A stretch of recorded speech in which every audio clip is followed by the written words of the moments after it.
back, fam, to 24-8 Live. Today we're collaborating with No Comfort Zone. How we doing, JR? We're doing great. Thanks for having us over here. And we got a special guest up in the building. We got the boy ZEPH. How you guys doing today? Good? Good, brother. How we doing? Thanks for pulling up, man. Chilling. For sure. No, but we're super excited to have you here. We want to talk. We have a lot to talk about. Definitely. I know your career started like 6 months ago, but you're like already up here. So, Bro's moving quick over here. Oh, for real, bro. Crazy. Like, It's God's blessing, man. shit, but Hell yeah. where do we start, bro? Where do we start? Tell us. I guess we could start about we could start with how you got into music, your inspirations, like what really motivated you to like start a career. By the way, also introduce yourself. My bad. You know who you are, what you do. Yeah, it was definitely. My name is ZEPH. From born in Pasadena, California. My mom relocated us to Arcadia, and being from Arcadia, being like a really dominant Asian city, EDM wasn't really big in that city and stuff like that. It was only like one amongst me and like my mutual friends and everything like that. Yeah, man. I mean, So what was like the inspiration that like got you into EDM, since it wasn't a big thing out there? How it really started was definitely like back in 2012. I was at my uncle's house, and then I was just walking around his house. I don't know what I was doing there, but like I was just there, and I'm like, I see this blue mouse helmet just like sitting there, and I'm like, what the fuck is that, dude? And I'm like, in my head I'm like, fuck, my uncle's on some freaky ass shit. But nah, it's it turned out to be a fucking dead mouse helmet, Oh shit. Yeah, it turned out to be like a fucking dead mouse helmet and shit. And then I asked him like, yo, what is this, And then he was like, dead mouse, look it up. So after that, went home, looked up dead mouse, started listening to Ghost and stuff. Fucking fell in love with it. I was obsessed with it. I was like, what the fuck is this like Transformer shit, Oh, for real. And then the next year after that, Martin Garrix dropped Animals, and I immediately grew my love for that type of genre of music. After that, Zoo dropped 3 years down the road, 2016. Zoo dropped Faded, and my love for that just kept growing and growing, because originally I was a massive ass hip hop head, Lil Wayne and stuff like that, and Drake, all them, YMCMB and everybody. So yeah, man, like a couple years down the road, I never would have thought I'd be like DJing and doing all that until back in like around 2020 I went to Tulum with my sisters, and Tulum is like nothing but house music over there. For sure. Yeah, and this was during like the midst of lockdown too, so I kind of grew inspiration from just being there and everything like that. Because right when we got back, we had to quarantine for like 2 weeks, and then I wasn't doing anything but just fucking like playing video games and just eating, So like that's when it came to my mind, like hey, we just buy like $150 deck from Guitar Center and test it out, See how it goes, huh? Yeah, see how it goes. And then right when I got out of quarantine, went to go buy one, and then as I started watching YouTube videos, I started mixing out hip hop first. Hip hop, and then I started making TikToks about like top 5 Rolling Loud anthems, what the DJs do and stuff like that. And then after that, like 2-3 years later, after I was DJing hip hop, I went to my first rave, and then that's where like well, my love for EDM was already there, So I went to my first rave, fucking loved it, man. Like this shit actually like, gets people going, So yeah, I mean, You meet a lot of spiritual people out there, don't you? Oh hell yeah, most definitely, man. I just feel like everybody has their phase of their genre of music they go through. Like growing up, it was always hip hop, R&B, stuff like that, and then they transition, and stuff like that. So when you first started getting into mixing, and you mentioned that you're like heavily influenced by hip hop, what are some of the artists that you were like mixing or kind of influenced by, the type of music? Like definitely some like hip hop artists. Yeah, like who are the people that you were like oh I'm like, who are you including in your playlist? Like I had a fuck ton of Migos songs in there. Oh yeah. Hey, they were popping back in like 2015 to like yeah. they're still popping, but I mean 2020. It was like 2020. Sure. they had a hard 5-year run, just going hard. Yeah, definitely. Just like some hip hop, like party anthems, Vinnie West, The Baby, Drake, a bunch of them. You know. Did you ever mix on like Ray Shrimmer? Yeah. I actually did. Honestly. Yeah. Hell yeah. I've seen them like pretty big at one point too, like in clubs and stuff like that. Oh yeah, man. They were pretty good influence, especially with that one song, the Black Beatles. Oh, most definitely, most definitely, hell yeah. But yeah, I mean, it started with hip hop, and then like 2-3 years later down the road, I just I wouldn't say mastered, but like I kind of like started doing EDM, house, different types of EDM and everything like that. So yeah, I mean. What do you think is like the difference of EDM and then house?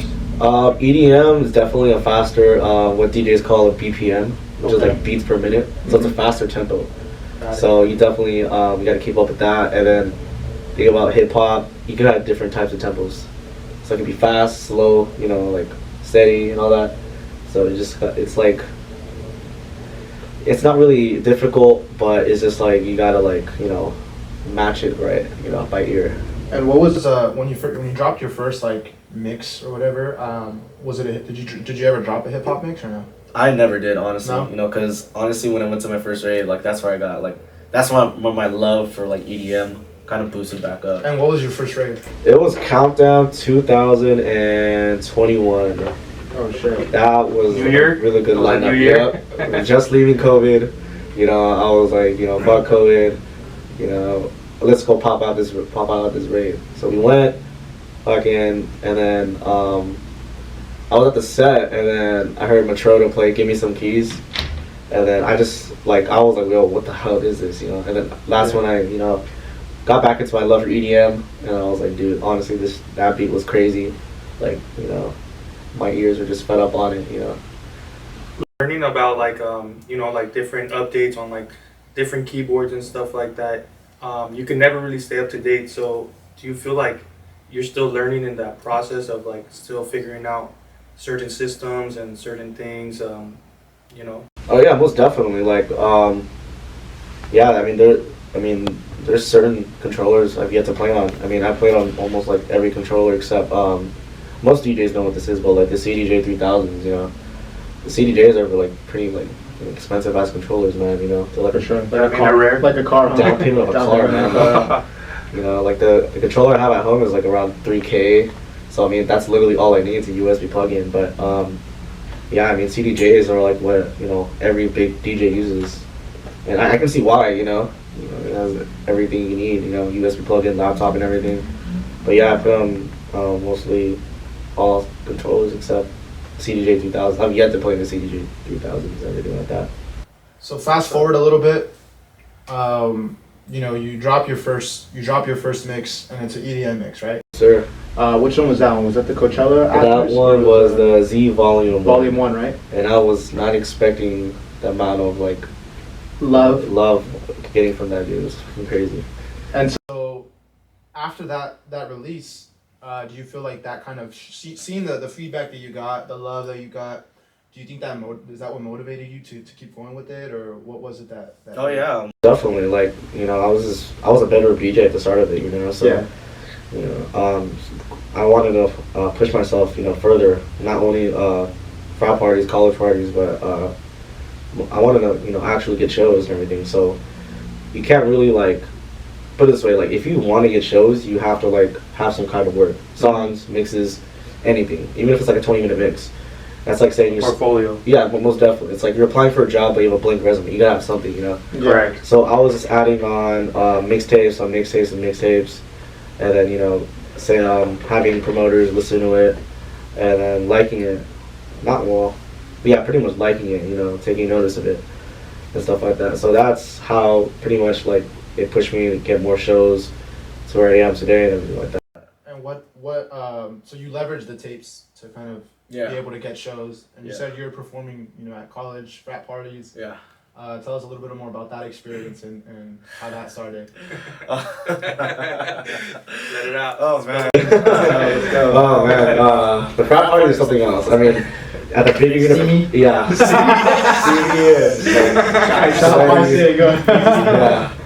Yeah, shout out to Boyd, man. But yeah, I mean, the college parties depends on where you go. That's how I see it. Depends on where you go. Like, the bigger universities like USC, Florida State, Alabama. Like the EDM scene is much bigger over there. You know, where I go, like Vanilla. EDM, yeah. It's like Northeast LA. It's like the EDM scene is not that big. You know, everybody's like Hip-hop. everybody's like from South Central or the Bay Area, so hip hop is really big. So what are they bumping over there at the college parties? Where I go, definitely like Vinny West, YG. No face, no taste. Big Bang Lil Bang. Oh man, like E40. yeah. So yeah, it's just Active. yeah, it's active, but the house scene is not that big. To the school like at the school I go to. I mean, amongst like the older kids, like they know of it, but all the incoming freshmen, because our party is mostly freshmen and like sophomores, so they're still in their little crazy ass phase and everything like that. They're just Yeah, they're like shaking ass, anything on everything, fucking scraping the wall and everything. Twerk wall. Bruh, Hole in the wall. Walls are getting knocked down. Yeah. So did you when you would spin at those parties, did you ever do at least a little bit of EDM, like to just tease it, or like what you just focused solely on the The first party I did for the frat, it was strictly hip hop, and that shit was fucking crazy. Like the amount of love I got after the show, because the cops came and shut it down. That's the only way it was going to go down, right? For real, that shit was like crazy. Yeah, that was my first time. No, actually, it was my second time DJing hip hop. That was like my second gig ever. So yeah, like I was DJing hip hop, and then I think after that, no, it was before that. It was my first rave. But I was DJing hip hop because at the time, like these freshmen are not gonna know what this is. They'll be like, what the fuck is this? Yeah. Bitch, just leave, type shit.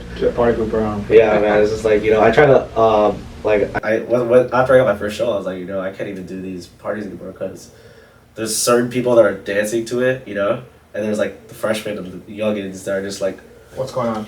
Yeah, huh, like. Should we go, So what was your first show outside of the fraternity, outside of college? So that you got that you're like, you know what, I'm at another tier now. I'm gonna keep going with this shit. My first show was definitely American Junkie, June 8th. Shout out Patrick and Gerard. Shout out. And Marissa, they kind of like, they kind of put me on the spotlight for that and kind of made my name. No one, put a spotlight on me in Hermosa Beach. Oh, but you performed in March too, the fashion show. Oh, I did. I remember that one. Okay. The 24. Honestly, that's my first official show. Yeah. So you opened that night too. Yeah, I remember I did a fashion show. Shout out Twentyfour-Eight, 323 Collective, and then Carter Renee. Yes, sir. And then it was a sick ass event. Honestly, I remember opening up for shout out Papa Chi, another artist on the rise. That was like my first official show. Not my first gig, but first official show. Like I'm truly grateful for to this day. Hell yeah, bro. I met other DJs and other artists, and another thing about me is like I fuck heavily with fashion, so it was like my total element. Music, fashion, intersection, best of both worlds. That was pretty crazy. What was that like though? Your first show, like, tell us how you felt. Were you nervous? Like, were you worried at all? Is there did you feel confident going in there? Did you, how'd you feel? I was a little nervous because I'm a little like particular like what equipment I use when I DJ. Mm-hmm. So like when I walk into like someone else's decks or someone else's like equipment, it's just like a little foreign to me. Or not really foreign. It's just like they may have different settings. You don't want to change settings. They have a different track list. Yeah, So that's what I'm really nervous about. I know we had to rip out that deck and bring it, like have the sound guy, the engineer, do a whole new one, right? Yeah, most definitely, yeah, man. Because the other one was like outdated as fuck. It was outdated as fuck. Yeah, I can tell it was outdated because like when he brought it out of the box, that shit was like fucking dusty as shit. I was like, damn. You're like always fucking. I was like, damn, dinosaur dude. shit. This shows you like somebody's skin set like in 2014 or something. 2009, bro. Yeah, man. We were active in the Keen says. I mean, if that's what they had in the warehouse, you just fucking go used to it, Yeah. Because at the time, I was going to bring my controller, but the thing is, my controller was at the frat party I was performing after, so, it was hard to bring from point A to point B and stuff like that. And it's a $3,000 controller, so, you get out of the car, I might drop that shit, You never know. But, yeah, most definitely, You gotta be careful with that, with the most equipment. definitely. Especially in downtown LA in the trenches. Oh, hell yeah, man. It's good, bro. Yeah, bro. So, what would you say was different when, performing at the college parties to then performing in like shows and what was like, what can you tell was like different about it besides like the music? You said like there was youngsters and stuff like that, but besides that. Definitely the crowd. I feel like, you know, house music is more of like for older people. Yeah. Mhm. Maybe like ages, maybe 19 to like up or 20 to up. But people know what they're getting themselves into when they go to those kind of things, because you know, you can say like, oh, EDM house music on the flyer or something like that, but a lot of people know what they get themselves into, you know, and stuff like that. Rolling. Yeah, most definitely. Yeah, a lot of people, like, especially like older folks, they know about house music and everything like that. So yeah, I'd say the main thing to take away was the crowd. Definitely the crowd, the vibes, and stuff like that. But yeah, I think definitely the crowd, definitely like the whole setting, because you do have a visual jockey, and then you do have a fuck ton of media just filming you, shooting you, and then girls like asking for song requests. Girls trying to get behind the DJ, and you know, just like a lot going on, huh? it's a lot going on at one compared to like the frat parties, you know. Yeah. So, well, now you're doing real shows. You do the fashion show, Carter Renee, Twentyfour-Eight fashion show. Then you get booked at American Junkie. So how did that happen? I know it was through Patrick. How'd you meet Patrick? It's crazy because I was at Sharky's, which is right next door to it. Mhm. And then I met a girl. Shout out Rissa. Rissa, you know, we were talking and all that. And then, you know, I ended up getting her contact info. After that, like, we were just texting each other, blah blah blah. And then she found my mixtape. She was like, "Yo, you're a fucking DJ." she was lurking. Yeah, she was like, "Yeah, you're a fucking DJ," and I'm like, "Yeah, Like, what's up?" yeah, like all casual. You know that. It was like, oh, she's like, oh my god, you know, I gotta introduce you to Patrick. And then Patrick he's the promoter of like Hermosa, Hollywood. Patrick's a man of many things, man. Patrick's a fucking goat. So and then I think this was like around May, April, I think I met her, and then from there I met Patrick. Patrick started listening to my stuff, and then he books me June 8th at American Junkie for a Thursday event, and College nights. Yeah. Like honestly, like the show prep for that was pretty crazy. I was fucking nervous. I'm not gonna lie, because it was my first show ever. Was it a bigger, like a big crowd? Was that? Oh yeah. That was like the first show where you had like you weren't just a DJ. You know, you were like performing. Yeah, you know, it most wasn't definitely. like you were still performing at the fashion show, but I mean, this was like, you know, Yeah. and your name was on the flyer of the fashion show too. But this was like the main thing over there was the artist performing and the fashion show itself. Yeah. Here it was just like 3 DJs. You're one of them. Okay. And I know you opened On that the shit up. spotlight. Yeah, Yeah. most definitely. You know. So that was definitely a jump for you. You would say? Yeah. Oh yeah, most definitely. Like my family came out. They bought a fucking table right next to the. That was awesome. Yeah. And then Supporting. I had a lot of people, you know, come out. I met this girl at rave. She came out, which is crazy. I haven't spoke to her like months. And she was like, "Look, I'll come out." And then I had my. I don't like to use the word family. I like to say support system. You know. Support system. Yeah. Yeah, bro. I know you sold out like what was it, like 100 RCPs? I think about Easy, dude. 200, 250s. Dude. Easy. Yeah. That was for your first official show. That's Yeah. awesome. I had to tell Patrick like I know tickets sold out because there we could add like more. I asked him like 3 or 4 times, and then he was like, "Yeah, bro, of course, yeah, hell yeah." And then we added more tickets, and then yeah, man, It worked out. that shit was a good ass night, man. Honestly, man. But man, like I had so much love for people that came out that night, especially, you know, people like I barely talked to, people I talked to, you know. Like, either way, you still show up and show love and everything, you know. That's what it's all about. I definitely had to show up because you know you showed love to us for our show. Oh yeah, the most fashion definitely. show. You came out and you performed and Yeah. you know it was like I had to go support, bro. You feel me? That's the main reason I pulled up. And from that moment on, like that's even when I had a conversation with Perez. I'm like, bro, like he's like, yo, I seen him perform. I was like, that kid has something, and I knew it too, bro. I knew it from before that, and I was like, yo. Like whatever you got going on, keep it up, keep it going, bro. Oh, yeah. You know, like you have, like I said, the support system. You have the look. You have what it takes. You know, so the drive, yeah, bro. So, and then you get booked to open for fucking Steve Aoki. Fuck.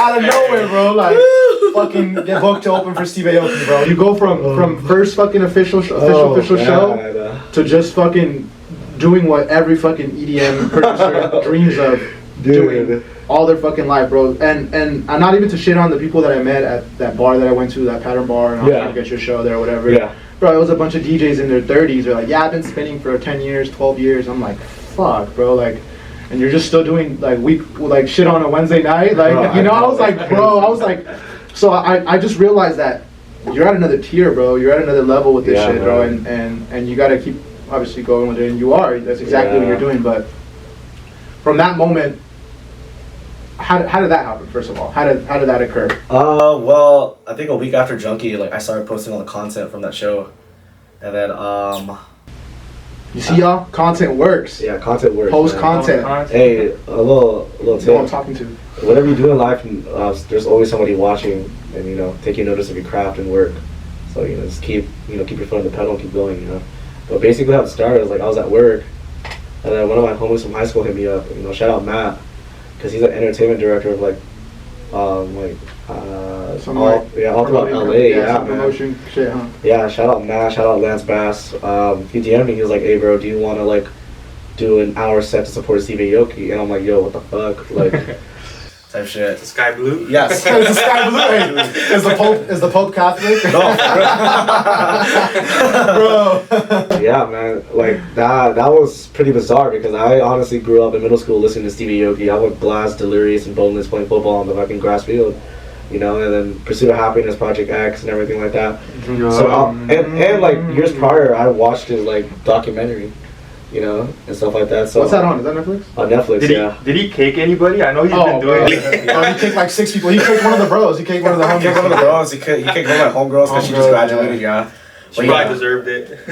She had a sign, "Cake me." I just graduated, and she got cake. Like she dead ass had to go to the bathroom and like walk. Yeah, she said her fucking neck was hurting. Like she had super whiplash. She probably swung that. Yeah. Yeah, man. I mean, this was your big break. Did you say you were nervous for that show? Man, I was extremely nervous, man. Like the fact that my name was on the flyer with them. You know, adding that to my resume and stuff like that.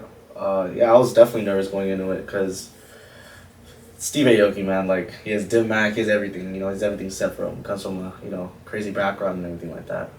So yeah, I was making a track list and I'm like, damn, like, what do I play? You know, I'm just like lost and speechless. And then I just remember Lance and Matt telling me like, hey, since you're opening for Steve, there's certain stuff you can't play, like his songs, and then you can't play crazy bangers and everything. So I'm just like, oh, okay, I think that's how it is for every opener. You can't play any of the headliner songs or any like fucking crazy ass shit. You want to keep it at a vibe, out of respect too, where it saves everybody's energy. And then when the headliner comes on, that's where everybody exerts their energy and everything like that. So yeah, I make the track list. Come show day. There's traffic fucking everywhere. Yeah, we were rushing. We were rushing. Yeah, we were rushing. That's the day you actually asked me to step in as your manager. Yeah, man. Honestly, I was pulling up with my homegirl Jan, and I'm just like, I need somebody as my standing manager, because I don't want them to just look at me and then look at Jan and be like, yo, who's standing for you, So I asked Maura, shout out Maura. Appreciate you asking me, bro, and I was more than happy to come out and support, especially because we already had that working business relationship, and we're bros too. So I was like, bro, we're definitely for sure. Yeah, and I asked you because this could. I was thinking this could definitely pave way for more shows and bigger events. Mm-hmm. So I asked you, and then that we definitely network with other promoters and stuff like that. Mm-hmm. I'm going into the set, fast forwarding. It was a good set, there was 2 stages. I had the upstairs stage, and then the downstairs stage had overbooked DJs. But either way, I was in the same room as Steve. I was in the green room with them, yeah. And then I performed. I remember performing towards halfway into my set. Bro walks in, and I'm just absolute starstruck, man.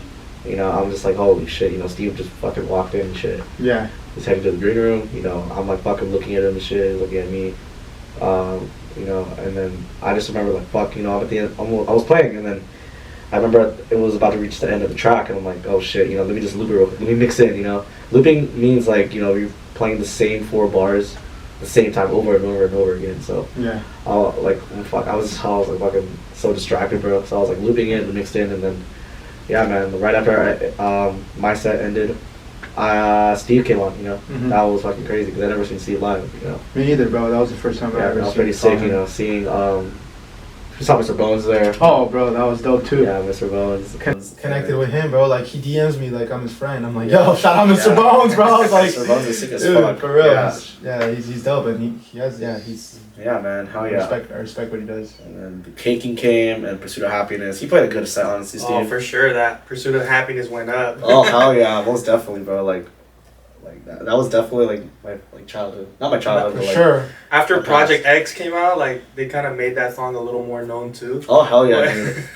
I felt like that was like we were in Project X for a second. It was just like a vibe. Fuck Like, yeah. like, bro, like we were just vibing at that Yeah. point. And then after his set, you know, I was trying to go back to the green room where, you know, all the DJs had a wristband to get in. Was it all just like kind of like jumping like with the EDM, or was it like mosh pits too? It was all jumping. It was jumping, You know, yeah. if it was like somewhere else, like demographically, people would definitely be mosh pitting. It was WeHo though. Yeah, it was WeHo, you know. WeHo, you know. Yeah. Yeah, so after the set, you know, I'm trying to get back A to lot the of green people were room. just like, excuse me. Yeah. Oh, I'm just trying to go to the bar. Jared's gonna get canceled. But anyhow, you're saying you after a set you went back to the green room. Yeah, I was trying to go back to the green room, and they blocked it out, bro. There's the amount of groupies that were trying to get back into the green room. Oh, It bro. was fucking crazy. Like, believe it or not, DJs have fucking groupies. You know, even small, big, whatever, you know.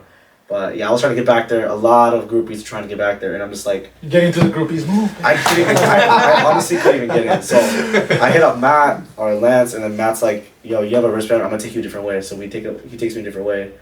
Go back to the green room. He's like fucking getting ready, cause he had to get to Vegas right after that, so they were rushing him. Because he has a Residency, at the Omnia. Yeah, Omnia, yeah, hell yeah. So, you know, he's leaving. I said what's up to him, like, hey, bro, you know, appreciate you, thank you for inspiring me. I'm pretty sure he's heard this many times from different other DJs, but, you know, I just spoke my spoke, you know.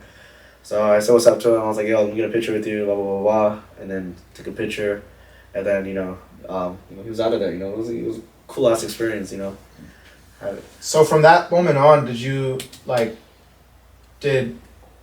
quitting DJing ever cross your mind, or did hell no. did that just kind of like that was a segue into you just like hella more like even more motivation, like, you know, something like what was that like? What was that? How did it affect your mental state or where you were in your career? Definitely, it gave me much more fucking motivation. You know, like I started, you know, because I was producing prior to that, so it made me go harder and shit. Yeah. But you know, after like after that, is this, you know, posted the photo with him, and the fucking amount of DMs I was getting and shit. You know, primarily from females and everything like that. It was just like, you know, crazy and shit. You know, Go ahead. like working with a big artist and everything like that is just like the amount of attention, you know, people watching you, they're like, oh shit, like this. All the gerbs. Yeah. Yeah. And so, how do you feel about that? Like, do you feel like you get some fake love sometimes? You feel like bitches try to be your friend more, or trying to get in your pants to, like, you know, just be like tapped in, or like how does Yeah, most definitely. How are you taking it? Because even when we pulled up to like the beach party and stuff like that, like we couldn't even talk to you, bro. Like these hoes were swarming you.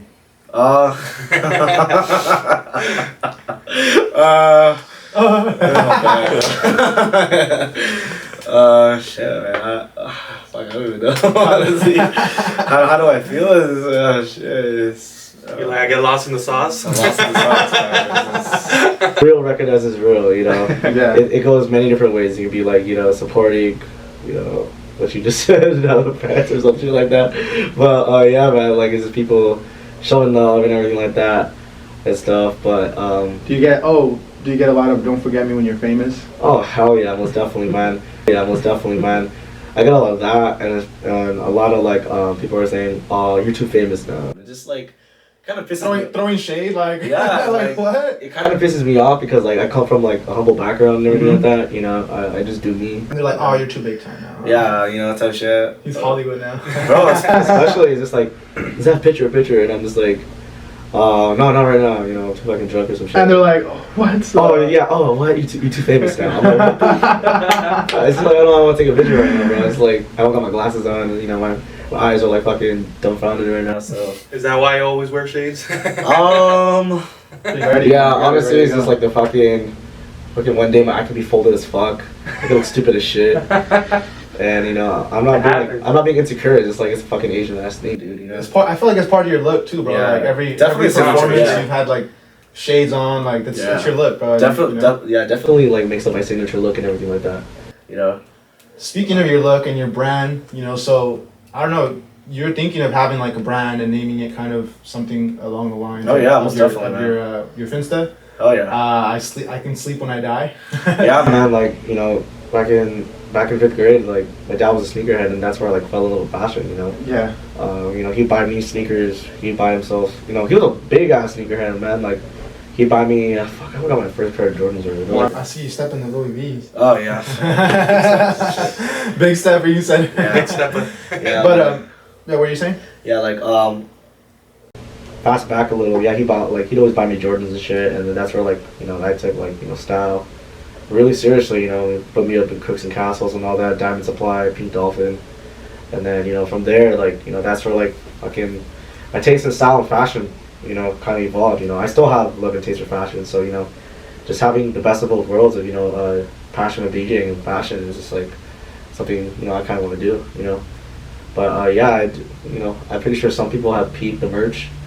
You know, a lot of people have been bugging me about it. Samples going around. Some samples. Yeah, I've been seeing a few. The vest. Yeah, the vest, the tees, the glasses. Hopefully the hoodies this fall. But yeah, definitely like yeah, I can't really speak on that. You know, I don't want to give too much info out. But you know, if you've seen it, you've seen it. You know, that's who knows. That's what be out. Who knows? Pretty soon. Time is in essence. You know, but yeah, I mean the models. I can sleep when I die, you know, type shit. Some grind mode shit. Yeah, most definitely, you know, because I do have a Finsta, you know, ZEPH should wake up, you know, that's where like I keep like, you know, my close people, you know, to follow me and everything like that.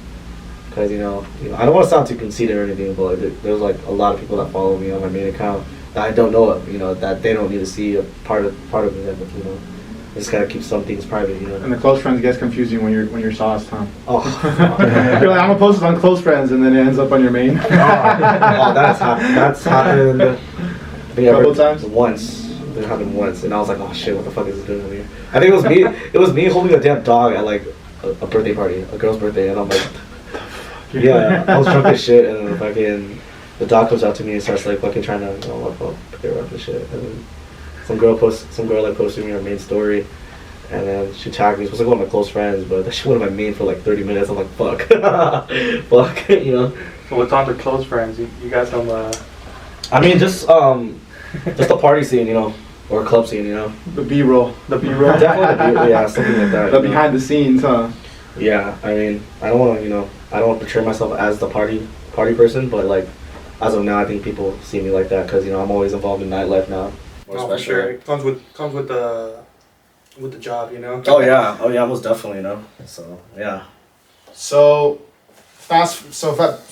take a step back. So you do the Aoki show. Then I don't know how many weeks later you end up getting booked for a music festival. Oh yeah. Oh man. Bro, so it never ends. So how did that happen?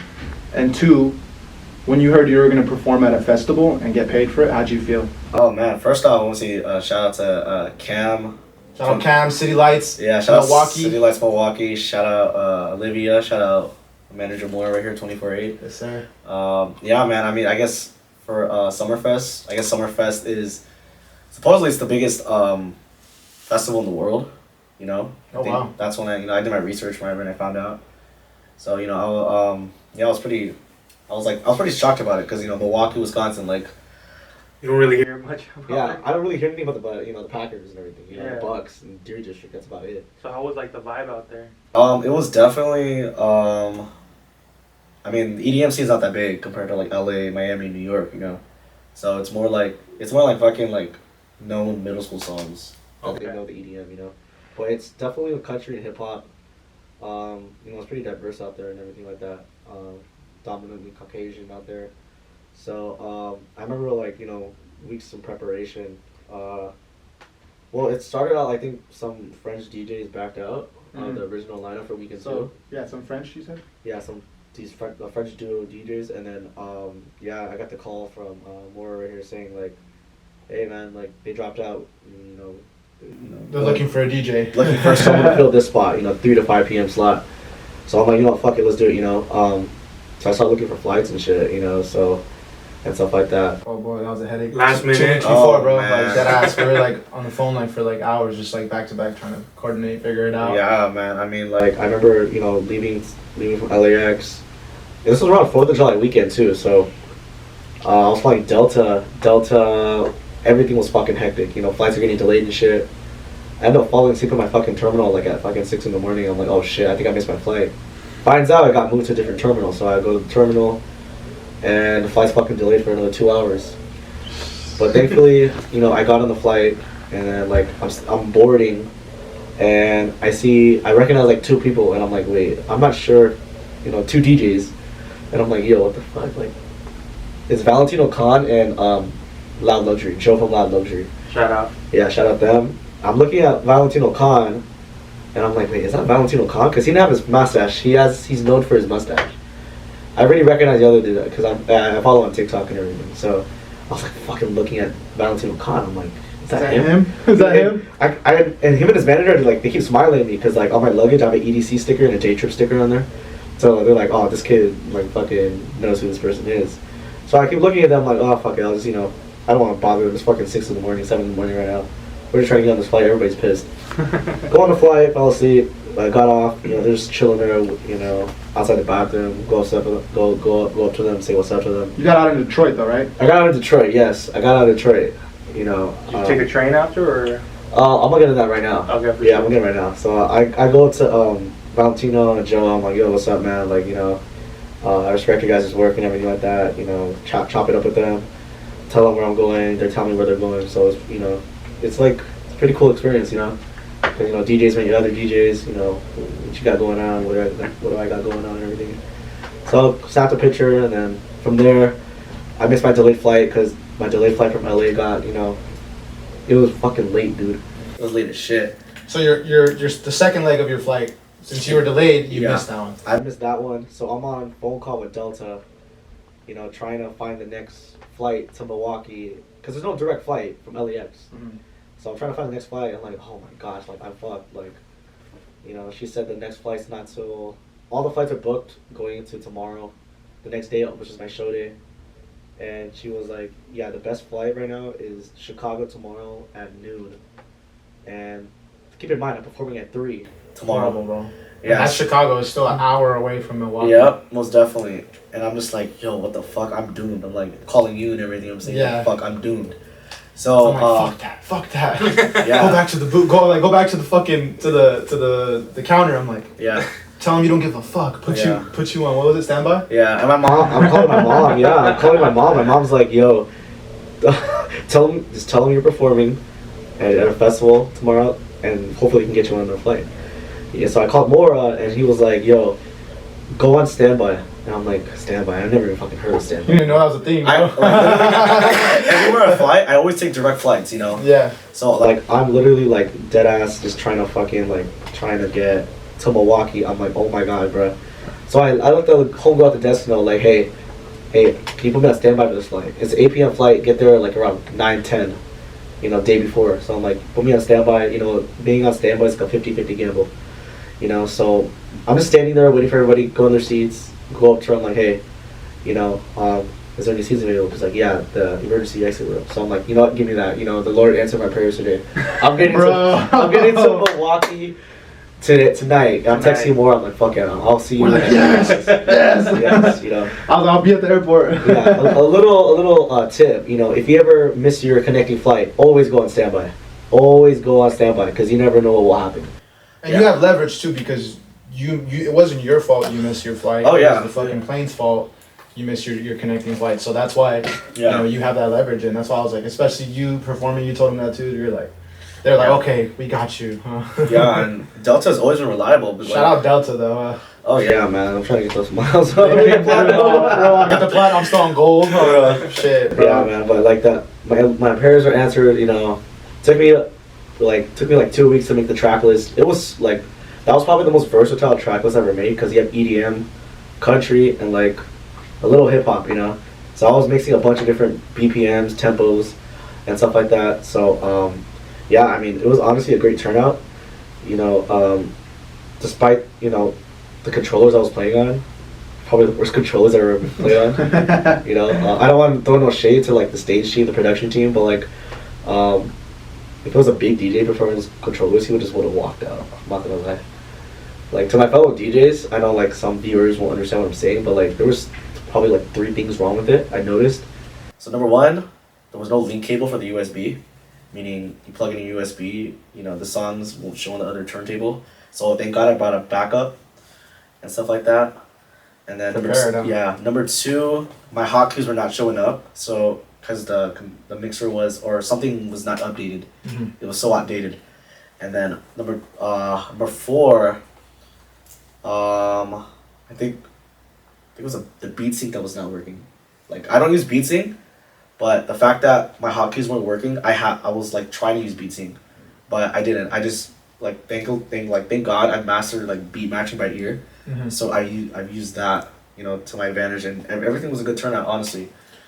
So all you artists out there, all you DJs, producers, bring that extra USB. Oh yeah. Oh, you never know. It's a must. Yeah. Bring fucking 5 extra USBs.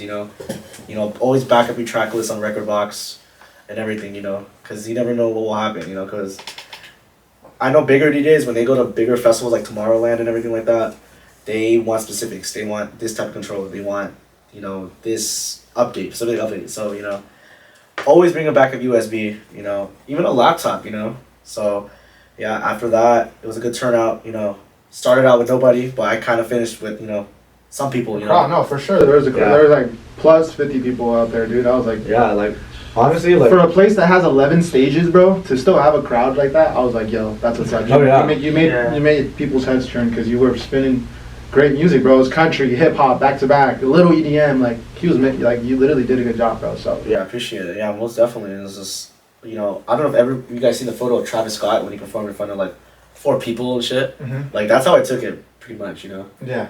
And then I think the biggest takeaway from that whole trip was playing my first song in front of the crowd and people just vibing out to it, bobbing their heads. That was like the biggest takeaway I take from it.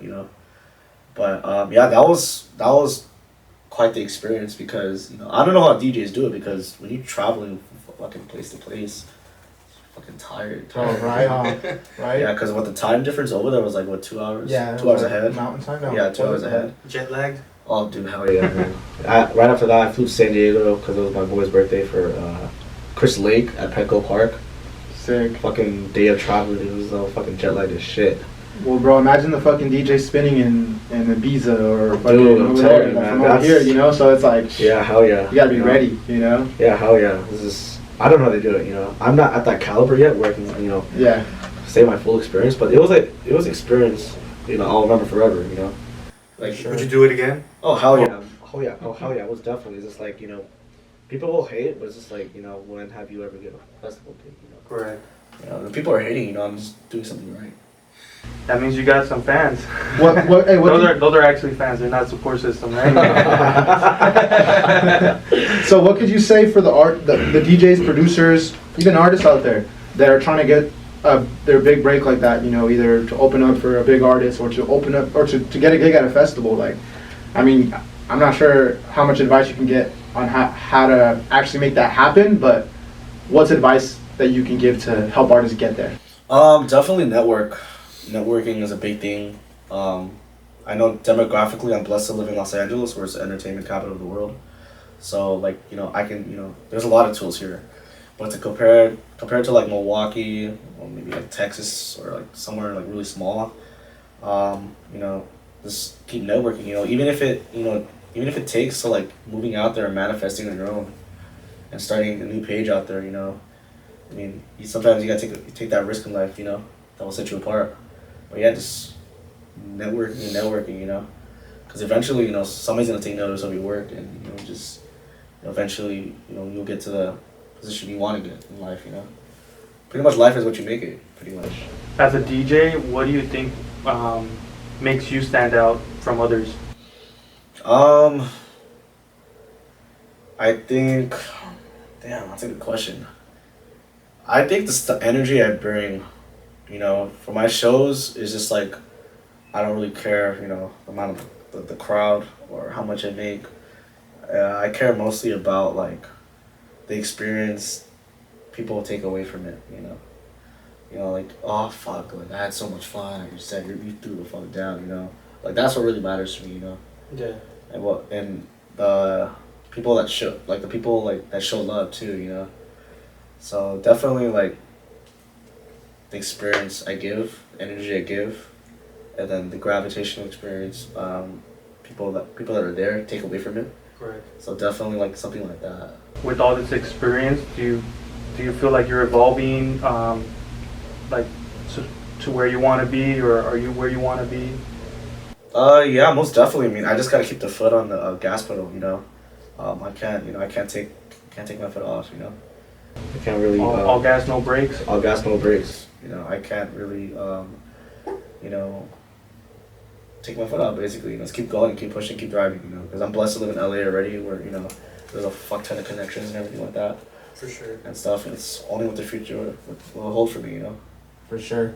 Were you looking to collab with any artists or any influential artists that you would want to collab with, or even just artists that you're potentially going to collab with? In the long time future, definitely like Justin Bieber or somebody, or Crazy mainstream artists, huh? Justin Bieber or. Are you a believer? I think everybody grew up on Biebs, man. Like, you know. For sure, he was like the YouTube fucking. Fuck yeah, man. Yeah. Is this? It was Baby that started it. Yeah. Oh yeah. That song, and then like he still makes fucking great ass music today. Definitely Bieber. Other DJs like Manila Killer. He's another Filipino DJ. There's one called Tonki Monster. She's a Asian DJ. She has a fucking incredible story. But yeah, definitely like those two, and then Biebs sometime long time in the future.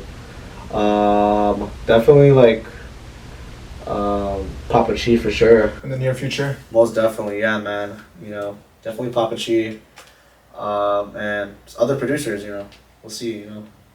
Most Definitely. Most definitely. Networking. Hell yeah. And what were you going to say something, Joe? What would you say is like, all right, you've been already performing in different places. What's like somewhere you haven't performed yet that you're looking to get into that space? Definitely any Insomniac event. Because Insomniac, that's where DJs catch your big break. Exchange, Avalon. Most definitely, you know. If there's somewhere I really want to like perform right now, definitely like locally, definitely like Highlight Room in Hollywood. Rooftop pool party vibes, you know. If you're listening, Highlight Room. Yeah. Check out my boy. It was crazy. I actually met the promoter there like exactly a year ago, but this is before like I started like doing shows and shit. And he gave me his card, but I fucking got a new wallet, so I threw away all the cards. So fuck me, dude. It's just like, damn, you know. Oh, I mean. Run into him again sometime. Yeah, you know, what comes around goes around, so eventually I'll run into him again, so. But yeah, definitely Highlight Room now, or Avalon. Definitely one of those I'm trying to get, like, ASAP. For sure. You know? I think you could easily get booked for like Escape or like Hard, bro. Like as an opening actor in the day, like. Hell yeah. I think you could like you definitely have the potential. You have the resume, like, you know. I think you'll fucking kill it, bro. You know, Sure, and yeah, hopefully we can line some shit up soon. Just definitely time, man. Time, you know, it's all about patience, you know. I'm not rushing anything, you know, and stuff like that. Sometimes it's about the shake of the hand, you know, it's not about the digits in your account, you know. You're also just like, besides DJing, you're also going to school, right? So. Oh yeah. Hell yeah. Got a backup plan. So tell us a little bit of like how you plan on managing. Right now you're in summer, right? Yeah. So how do you plan on like managing your music or your work with Music, school, and work. Huh? music, school, and work? Oh yeah, man. I mean, definitely like when I joined the frat, it taught me all about time management. You know, and it helps me today. You know, I still find time, you know, for work, school, homework. You know, and DJing. You know, and I'm not, you know, really stressed out. I just find proper time to actually do things. You know, I hate procrastinating. I hate being late. I think that's why people stress out because they wait till like the last minute. Or yeah, exactly. Like for me, I hate being late because like for me in my mindset, like being late, wasted time equals wasted money. You know, so hate being late, hate procrastinating. So I just find time, you know, to do each thing. You know, like hey, I'll do this right now and I'll come back to it later and work on this. You know, so it's just like definitely time management. You know, that's something I definitely learned. You know, joining a frat and everything like that. Discipline too. Oh yeah, hell yeah. If you're not disciplined, you can't manage your time. Discipline and definitely communication. Yeah. So, what could we look forward from you, bro? Any projects coming up, or you have any upcoming projects that you're gonna release, or anything of that sort? I did drop my first song, Not Like You. I think it was around June. I just that 50 Cent? Not like you. nah. Okay. You said you're a hip hop head, so no. Hey, you just gave me the idea right now. Not like you. Yeah. I just dropped a remix of a Baila Sola from Peso Okay. Pluma. Like. I don't think my voice is raspy enough. Yeah. After some lean, I think I'll get it. Jug time. Oh yeah. You know why they call him Beso Pluma? Because he hits the plumas, the pens. Oh, for The real? weed pens, yeah. Oh, That's shit. yeah, that's literally in an I- interview he talked about it. I thought it was because they said he was like he was like kind of referencing to like a lightweight boxer. Cause he's like kind of skinny. No, he was saying he's like, Yeah, siempre le echaba toques a la pluma. Like I used to smoke. I used to smoke the pen all the time. He's like, you know, like so it's Oh kind my of stuck, gosh. you know. Pulling up all low key Peso with the Pluma, shades.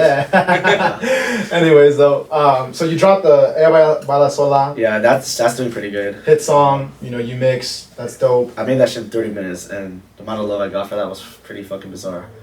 I made that one right now, working on a progressive house track, and stuff like that. Can't really discuss any further details on that yet, because you know, it's in the works. In the works, Producing takes time, you know, and stuff like that. But I think right now I'm just like trying to find like, you know, my inner genre. I'm like, you know, what I should Your stick to. sound. Yeah, because Not Like You is definitely like a melodic house song. The remix was definitely Latin tech, you know, and then the one I'm working on right now is progressive house. So I think I'm just still finding like, you know, my genre. It's definitely gonna be house though for Your sure. sound, huh? Yeah, type shit. But I know you do bass too, right? So it's like Was Zeppelin. it's like a mix of all of it, you know. Mm-hmm. But you have a track that you're gonna be releasing, and your support system could look forward to that track. Is there anything else that you're working on that you want people to know, or you know? Definitely the merch. You know, that's gonna start production soon. Then got a show August 26th.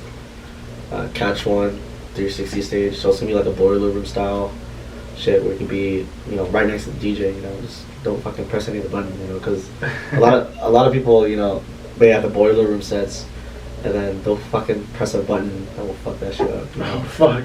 Hopefully Yeah, they so don't we're do gonna it. be like on one and be like, oops, oh, it wasn't me. It was We're gonna you, need you know? Drew for sure, security. Oh, for sure. For sure. That's what he's like, I'll be your security. Yeah. He already put his position in. Shit, man. Put his application. I need more members to the team, real shit. Yeah, slowly but surely. Yeah, I got a show the 26th, and then September 15th, I have a show with homegirls Seduza at Fountain LA, K-Town, it's a nightclub. So yeah, I mean, got more things on the way, you know, more shows, you know. It's gonna For be- sure. This year's already been crazy, you know. This year's already been blessing, you know. Especially the summer, man. The summer that I've been fucking traveling everywhere, anywhere, man. This is pretty fucking wild, you know. So, yeah. As a DJ, like, what would you say is like something important to like to have, or just to be just to like, or even advice that you could give any other DJ, like to just pretty much to look where they could progress at, like what could progress a DJ having this characteristic, either or preparation or anything, pretty much. Well, specifically for the bedroom DJs, because that's where I started out as.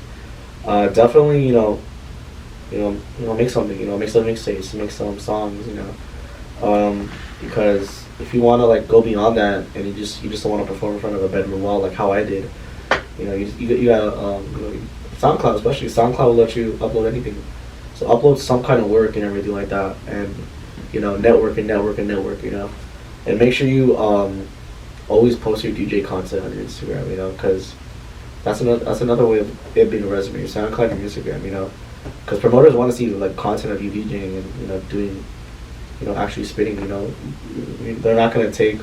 They don't want to just hear about it. They don't want to hear. They don't want to see no like blank shit. Yeah. For real. Come on, like. They want to see content. They want to see what you got going on. See, I believe. If you're think about it. If you're like a boss or CEO and you're reviewing like a resume and there's like nothing on there, like how would that like make you think, with no experience? You're like, nah, I'm not hiring this fucking guy. So make some mixtapes. Have people, have people support you. Send it out to people. Network. Network. That's one thing when I joined the frat. I was really like, I was like still a cocky ass high school kid. So like I didn't have any confidence and shit like that. But it allowed me to build self confidence. Because growing up, I never had a bigger brother, like believe it or not, So sure, yeah. He was that would tell me from like right from wrong, or all try that. to just guide you, or put you on. I never had any of that. So like when I joined the frat, I just figured it out, huh? Yeah, like based off everyone else's experience. Shout out my big bro Gus too. For sure, yeah. He's always giving me feedback. He's the big bro I never had, pretty much. So yeah, man, it's just have confidence in what you do. So y'all heard DJs, artists out there, get from becoming a bedroom DJ or just a SoundCloud artist to to the mainstream, to to another tier, I want to say. Stepping up to the Stepping up and networking. How could you network? Joining an organization, joining a group, people with similar interests, in mind. Building your own team. Yeah. That could be something, and it could even be your own friends that have a certain craft, family that are willing to assist you, that are wanting to help you. But again, networking is key. You got to network. You got to be able to step out of your comfort zone. Yeah. No comfort zone. Another thing is don't, especially if you're gonna be transferring from bedroom to like shows. Yeah. Don't be expecting to pay all the time, because think about it. The big DJs when they first started, they were never getting paid. They were doing it for free. You gotta do the open mics. You gotta do the. Yeah, exactly. Like my very first gig. My very first gig was damn. Shout out Alexis. It was my whole girl Alexis's birthday. And we were like, let's go out. She was like, let's go back to my place, have a party. I'm like, hey, like I'll be my DJ gear and stuff like that. And then I think that was like my very first gig. I just DJ'd her fucking apartment party and shit. Yeah. There you go. Utilize your friends. Your network. I never got paid for that. So I was like, don't expect to pay. Don't be going into these shows, events expecting to get paid. Because sometimes I don't. You just gotta do it for the experience as well. Yeah, sometimes. I do it for the experience. Like I don't expect pay. I don't go up to the promoter after and be like, hey, where's my money at? That's just fucking. That's weird, bro. You don't do that. Like. Especially for someone that's starting out. Yeah, that just shows how you are as a person. Yeah. You're just fucking money hungry. And you're just trying to build your shit. Yeah, like. Think about me, I'm all about like gravitational experiences, like what the people take away from it, what I bring to the people, So yeah, don't expect to pay, Think about it, like big DJs, when they started out, they never got paid. They did shit for free. Yeah. Type shit. So yeah. But do you have anything else any other questions you want to add, JR? Pretty solid. Dope. So again, bro, we're super appreciative to have you come out, bro, and share your insights, share your upbringing, stuff about you that people don't generally know, and your time. Like you said, time is money, so we appreciate you being here, putting people on. Yeah, showing giving them game and I appreciate it. We'll give you a second to shout out your socials, and anything else you want to tell your fans or our community. Oh yeah, most definitely. You can find me on Instagram. ZEPH, it's 4 underscores, and then an underscore after the H. Twitter is Have to Wake Up. Be sure to put it. Yeah, TikTok, ZEPH didn't wake up. My phone number. Social.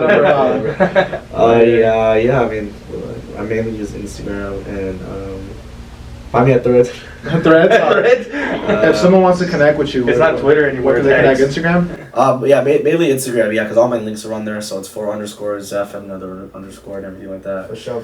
Yeah, because I mean, Instagram's like the most powerful thing. So Oh, that and TikTok. TikTok, so like. Also, any shout outs before we end? Shout out Twentyfour-Eight, shout out No Comfort. Yes, sir. Appreciate that. Yeah, shout out, everybody that supported me along Shout the out way. Work PS too for Yes, Yeah. for letting us. letting us use their location, Yeah, sponsoring this shout out podcast. PS. Appreciate that. Shout out my family, my 2 sisters, my 2 younger brothers, my parents. Especially my parents, man, they supported me, every step of the way. It's ever since I started playing sports and until now, they supported me. Family, friends, the whole fraternity, everybody. I'll say thank you. I'm grateful, blessed to be where I am today. Oh yeah, brother. Oh yeah. Thank you so much for pulling Oh, out. yeah. Brother. Appreciate you. Oh yeah.